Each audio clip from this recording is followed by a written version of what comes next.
साहब, जेल का तो सभी को डरा रखा है। जो आज ईडी, इनकम टैक्स और सीबीआई की जो मार है, जिस पे न सिर्फ राहुल गांधी पे, न सिर्फ तेजस्वी पे, न सिर्फ लालू प्रसाद पे, बल्कि कमों बेश जितने भी विपक्ष के नेता हैं, चाहे वो राष्ट्रीय स्तर के हों, चाहे वो क्षेत्रीय स्तर का हो, सभी पे इन्होंने डंडा चला रखा है, सबकी फाइलें दबा रखा है। और ऐसा नहीं है कि जो सत्ता में बैठे हैं वो सब धुले हुए हैं, उसमें भी सारे के सारे चोर उचक्के दबंग है, लेकिन सत्ता में है, इसलिए जो है विपक्ष को दबाने के लिए कि मैं तुम्हें जेल भेज दूंगा, मैं तुम्हारे पे ईडी और इनकम टैक्स लगा दूंगा।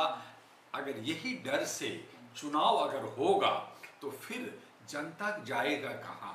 महोदय, बिहार का जो चुनाव अवर विधानसभा का होने जा रहा है वो बहुत ही दिलचस्प और बहुत ही विरोधाभास भी है। जहां नीतीश कुमार बड़ा भाई थे, उनको ज़्यादा सीट 140 के आसपास कम से कम मिलना चाहिए था, लेकिन उनको नीचे कर करके 101 पे सिमट दिया गया। उस पर भी अभी लड़ाई हो रहा है कि उसको भी माइनस किया जाए। चूंकि चिराग पासवान ज़्यादा सीट चाहते हैं, बाकी जो घटक है वो ज़्यादा चाहते हैं, वो सब नाराज है। अभी लड़ाई चल रही है और दूसरी तरफ नॉमिनेशन भी चल रहा है। नीतीश कुमार जी जो घाघ नेता हैं, 40 साल से बिहार पे शासन किया, वो जानते हैं कि मुसलमानों का 17% वोट है। मैं पूछना चाहता हूं आपके चैनल से कि 51 सीट जो उन्होंने अभी घोषित किया है विधानसभा का, उसमें एक भी मुसलमान को टिकट क्यों नहीं दिया? ये विरोधाभास है। ये मुसलमानों को आप समझ रखा है, क्योंकि बीजेपी तो मुसलमानों को देगी नहीं, तो आपकी घटक 101 तो मिलेगा नहीं। अब 101 प्लस 51 अभी, जिसमें मुसलमान नहीं। अब 51 सीटें और आएंगी, प्लस चिराग पासवान का आएगा। तो चिराग पासवान भी जो लिस्ट बनाया है उसमें भी मुसलमान नहीं है। मांझी का 6 सीट है, उसमें भी मुसलमान नहीं है। उन्होंने ऑलरेडी 6 लोगों का डिक्लेयर कर दिया, उसमें एक भी मुसलमान नहीं। तब 243 में अगर अभी बचा हुआ में शायद एक आध दो मिल जाए, ये नहीं कह सकते। तो क्या जहां मुसलमानों को 40 एमएलए का सीट मिलना चाहिए एक पार्टी के तरफ, अगर हम एनडीए की बात करें, एनडीए की सरकार की बात करें, तो 40 एमएलए होना चाहिए। आप 4 भी नहीं दे रहे। अब इंडिया गठबंधन को फिर देखना है कि इंडिया गठबंधन के अंदर कितने मुसलमानों को वोट दिया जाता है, टिकट दिया जाता है। और उसके बाद जो प्रशांत किशोर का स्वराज का पार्टी है, वो कहा कि मैं 50-60 मुसलमानों को टिकट दूंगा। अब उसका भी लिस्ट आ जाएगा आजकल में, 1-2 दिन में। तो ये सारा देखते हुए ये देखना है कि जहां बिहार की विधानसभा में जातीय समीकरण में चुनाव होता है, यादव अलग हैं, कोयरी कुर्मी अलग हैं, मुसलमान 17% है, उसमें पासमानदा 95% है। आप उसको निगलेक्ट कर रहे हैं और कहते हैं कि मेरा साथी है। और बहुत सारे बीजेपी के अंदर और नीतीश कुमार के साथ मुसलमान लोग काम कर रहे हैं, उनके लिए जो है आगे पीछे लगे हुए हैं। तो ऐसी सूरत में बिहार का चुनाव मुसलमानों को कुछ नहीं मिलना। क्या नीतीश इस बार छोटा भाई बनकर चुनाव लड़ेंगे? क्या देखिए, उनको छोटा बनाया है, कोई मजबूरी भी है, छोटा बना दिया गया है, गले की फांस बना हुआ है, किधर जाओ, इधर जाओ या उधर जाओ। उसके बाद भी लालू जी का दौर पे चल रहा है कि नीतीश भाई तू मेरा दोस्त है, तुम्हारा भाई है, तू इधर आ जा। तो ये अभी भी जब चुनाव का नॉमिनेशन हो रहा है और इस वक्त तोड़फोड़ और दल बदलू की बात हो रही है, कई नेता जो है एनडीए को छोड़ करके जो है इंडिया गठबंधन में जा रहे हैं, इंडिया गठबंधन के इंडिया में जा। तो ये जो दल बदलू का जो सिस्टम है, क्या अभी भरोसा है क्या नीतीश कुमार छोड़ करके फिर वापस आ जाएंगे? हो सकता है, चूंकि पलटू राम है। अगर उनको गुस्सा आएगा या उनको फायदा नजर नहीं आएगा तो वो कुछ भी कर सकते हैं। चुनाव से ठीक पहले भी कर सकते हैं, चुनाव के बाद भी हो सकता है। ये बीजेपी अच्छी तरह से जानती है। लेकिन होगा जरूर, ये खेल होगा।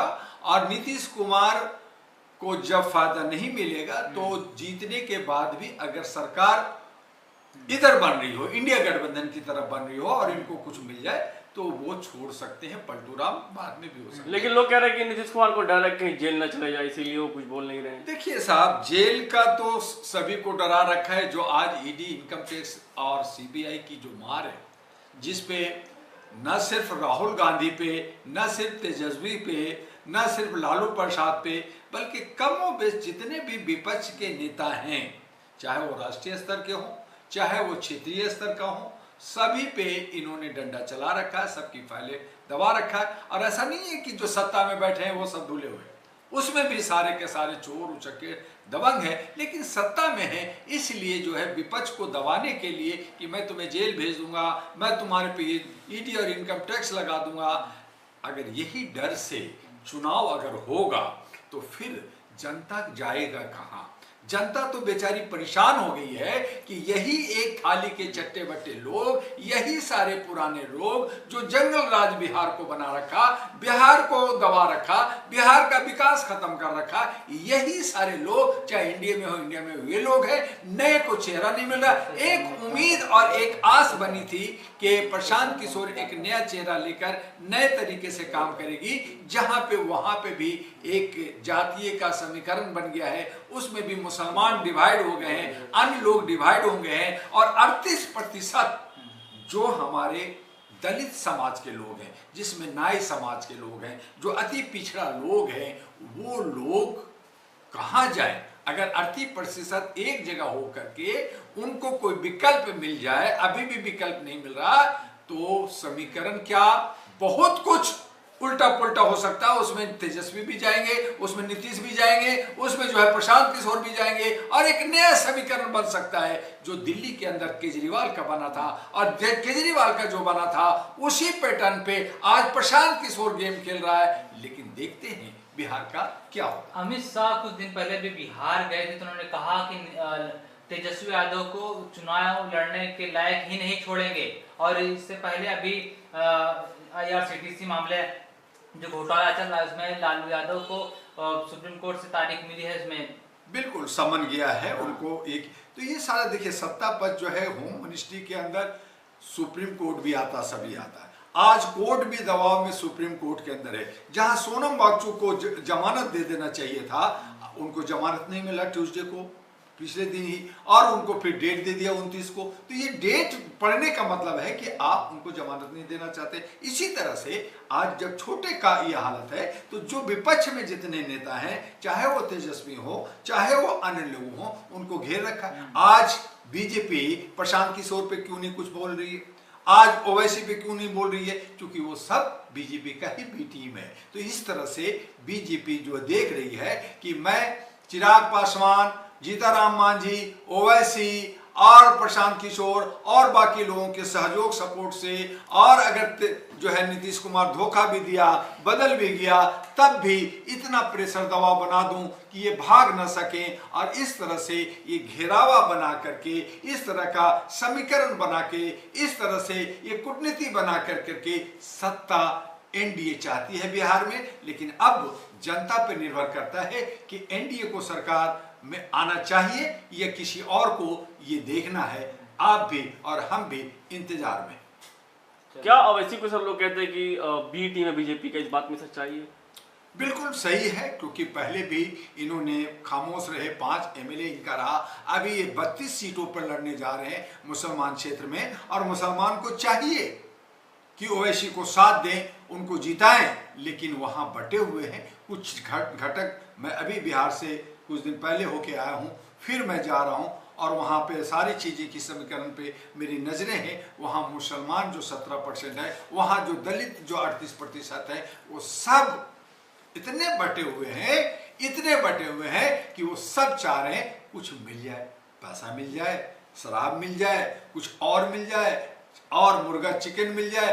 वो कुछ नहीं चाहते। वो ये नहीं देखना चाह रहे कि मेरी वोट करोड़ों अरबों की है, मेरी बेशकीमती वोट है, जिसको बड़ा सोच समझ करके अपने लोगों के बीच में देना चाहिए। आज जनता कहती है भाड़ में जाए, कुछ तो मिल जाए। तो ये जो रेवड़ी लेने का और रेवड़ी बांटने का, और ये जो वादा खिलाफी करने का, और ये जुमलाबाजी करने का, ये सब आज राजनीतिक में हावी है, और इसी वजह से आज हमारा लोकतंत्र और संविधान खतरे में है। और लोग कहते हैं, चाहे राहुल गांधी इतना वहां पे यात्रा किए, खूब लोगों को जगाए, उसके बाद भी वो डरे सहमे हैं, क्योंकि उनको भी 19 सीट मिला था। अब 19 से 20 हो जाए या नहीं हो जाए, वो भी सत्ता में नहीं आ सकते। और वो इसलिए नहीं आ सकते कि राहुल गांधी ने लगातार जो है दूसरे प्रांतों का और सेंट्रल लीडरों को ले जाकर के दिखा रहे हैं, मैं बिहार को जीतूंगा। तो बिहार के इंडिया अलायंस नहीं जीत रही बिहार चुनाव, ये कहना चाह रहे हैं? बहुत मुश्किल है,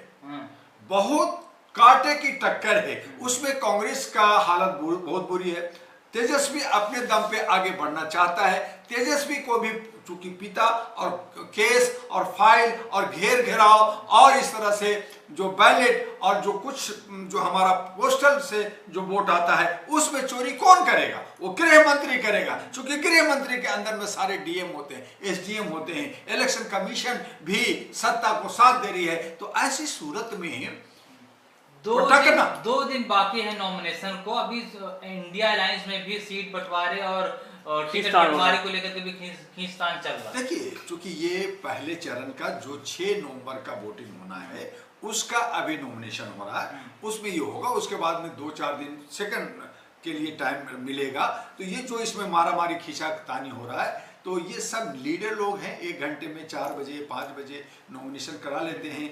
एक जगह पे 20-20 कैंडिडेट हैं, खूब लेन देन हो रहा है। तो ये सब यही मारामारी पैसा चल रहा है, ये कहना चाह रहे हैं। खूब जोरों शोर से पैसा चल रहा है। जैसे कहते हैं कि बिहार में शराबबंदी है, लेकिन खूब शराब चल रहा है, खूब शराब बिक रहा है। यही सब नेता लोग भी करे, टिकट बिक रही है, ये कहना चाह रहे हैं आप? बिल्कुल, टिकट बिक रहे हैं, सब लगे हुए हैं, सब करोड़ों का गेम चल रहा है। और ऐसी सूरत में जो खूबसूरत लोकतंत्र का चेहरा आना चाहिए, अच्छे सच्चे लोग आना चाहिए, वो नहीं आ पा रहे हैं। और उसके लिए प्रशांत किशोर लगे हुए हैं कि हम जो है नए चेहरे को लाएं, और उनका एक अलग समीकरण है। देखते हैं कि दिल्ली का स्टाइल में जैसे केजरीवाल स्वीप कर गया था, क्या बिहार में प्रशांत किशोर स्वीप करेगा? यह खत्म होगा और फिर ढाक के 3 पात, चाहे वो नीतीश कुमार हो चाहे तेजस्वी हो, वो आएगा। अभी हमें देखना है। लेकिन बिहार के लोग बहुत शातिर हैं, बिहार की जनता बहुत ही समझदार है। अब वो किसको देती है, लेकिन वोट अगर बहुत ज्यादा बटेगा तो बटने की समीकरण में कमोबेश जो है एनडीए यानी नीतीश कुमार के टीम को फायदा